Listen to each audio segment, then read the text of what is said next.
खुलुमबाय बयखौबो खाम्फा बरगयारि बिथाङा बिपिएफ दोलोखौ नागारना फैनानै दा इउपिपिएल दोलोआवहाय जयेन जासिगोन। खाम्फा बरगयारि बिथाङा बे समाव खौरांगिरि मेलनि गेजेरजों मा बाथ्रा फोरमायदों नोंथांमोना बे भिडिअखौ जोबजासिम नायोब्ला गासै बाथ्राखौ नोंथांमोना आबुङैनो मोनथिनानै लानो हागोन। भिडिअखौ जोबजासिम नायनानै लाग्रो, बिनि उनावहाय नोंथाङा मा बुजिनो हादों कमेन्टनि गेजेरजों फोरमायब्लानो जाबाय।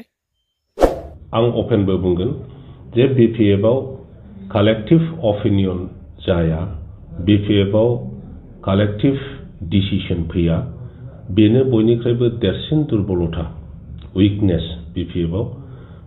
बिपिएफनि माबानिफ्राय लिडारशिपनिफ्राय साबसिन बे स्पेसखौ मोनो, आं बेखौ नुनो मोनदों। बेखायनो इउपिपिएलआव थानानै आङो आंनि जि साननाय, रायजो राजाफ्रा जायखौ लुबैदों, आंनि हथिरथ' आंनि लोगोफोर बिपिएफनि दैदेनगिरि बिथांमोनहा जायखौ लुबैदों, बेखौ रियेल सेन्सआव मावफुंहैनायनि हाबाफारि हिसाबैनो आंनो प्रथम इउपिपिएलआव थांग्रोनोसै होननानै आंनि गोसो सिंनिफ्राय बिबेकआव सिद्धान्त लानानै आं बे खामानिखौ मावसिगोन।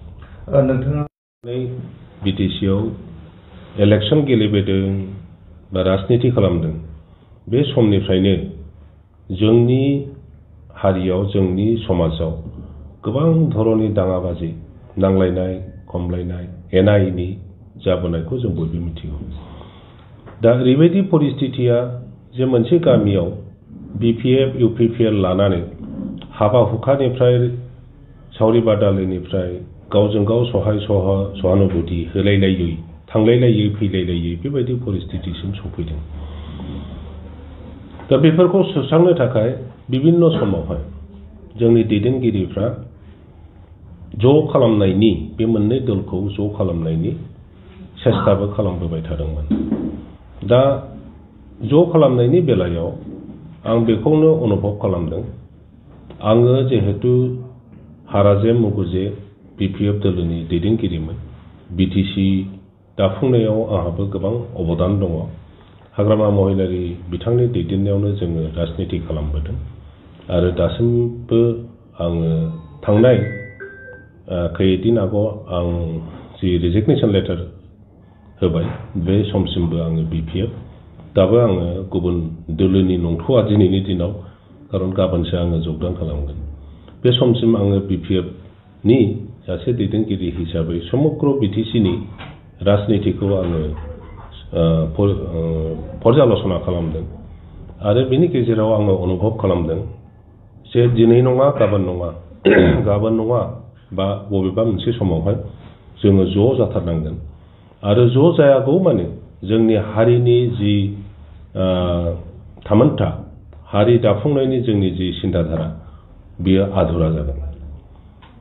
जोंनि जि समस्याफोर, बे समस्याफोरखौ समाधान खालामनायनि राजनैतिक दलफ्रा बिभिन्न कार्यसुचि लानानै खामानि मावो, बिभिन्न प्लेन, पलिसि, आइडिया, बेफोरनि खोथा शेयार खालामलायो। नाथाय मोननै मोनथाम दल थानायलाय मोनसे दलनि सिन्ताधाराया दस्रा आरो बबेबा मोनसे दलनि सिन्ताधाराया दस्रा जानानै जोंनि गेजेराव आरो गावसा गावसि जानानै दिनैनि जि राजनिति परिस्थिति, बेखौ जोङो सम्मुखीन जानांदों।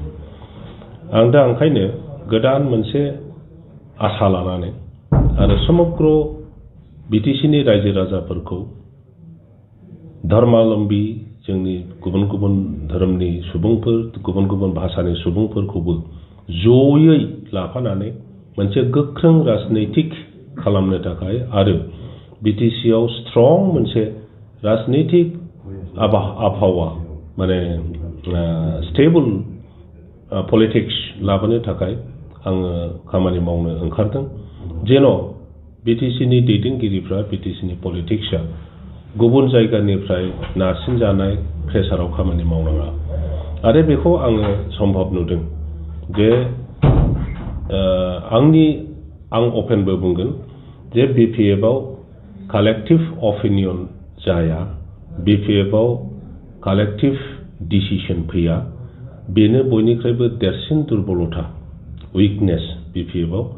बेराफारसेथिं आं बेखौ उपलब्धि खालामदों बिसोरो बांसिन गणतान्त्रिक सिन्ताधारा आरोबाव इनक्लुसिभ माने बयखौबो लाफानानै साननाय मावनायाव बिसोरो